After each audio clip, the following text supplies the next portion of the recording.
परिसीमन 2026 एक ऐसा मुद्दा जिस पर देश में गहरी चुप्पी है, लेकिन इस चुप्पी को तोड़ा है आयुवा के संस्थापक रुद्र प्रताप सिंह ने, जो आज देश में शायद अकेले युवा हैं जो इस बड़े मुद्दे को लगातार उठा रहे हैं। हाल ही में रुद्र प्रताप सिंह ने कांग्रेस के वरिष्ठ नेता राशिद अल्वी से सीधा सवाल पूछा, परिसीमन पर 50 साल से रोक क्यों लगी है? ये रोक हटने वाली है, फिर भी सरकार और विपक्ष दोनों चुप क्यों हैं? उन्होंने याद दिलाया कि इस देश में इंदिरा गांधी की सरकार के वक्त यानी इमरजेंसी के समय से परिसीमन पर रोक लगी हुई है और अब 2026 में ये रोक हटनी ही है।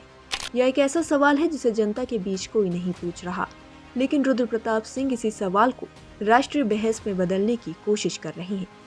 राशिद अल्वी ने रुद्र प्रताप को जवाब देते हुए कहा, सबसे पहले ये रोक इंदिरा गांधी के वक्त नहीं लगी थी, ये रोक अटल बिहारी वाजपेयी की सरकार के वक्त लगाई गई थी। उनके मुताबिक 2026 में परिसीमन लागू होना बेहद जरूरी है। सरकार चाहे तो इस रोक को आगे भी बढ़ा सकती है, लेकिन अल्वी का कहना है कि सरकार ऐसा नहीं करेगी क्योंकि परिसीमन उनके लिए एक बड़ा राजनीतिक मौका है।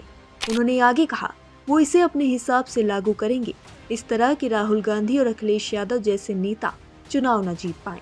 यानी अल्वी साफ कह रहे हैं कि परिसीमन 2026 राजनीतिक रणनीति का हथियार बन सकता है।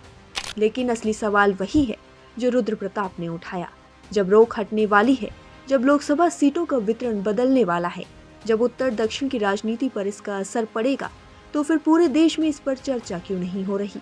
सरकार और विपक्ष इस पर खुलकर बात क्यों नहीं कर रहे हैं? यह वही सवाल है जो आज युवाओं को भी समझना चाहिए, क्योंकि परिसीमन का असर आने वाले 40-50 साल तक भारत की राजनीति, विकास और प्रतिनिधित्व पर पड़ेगा।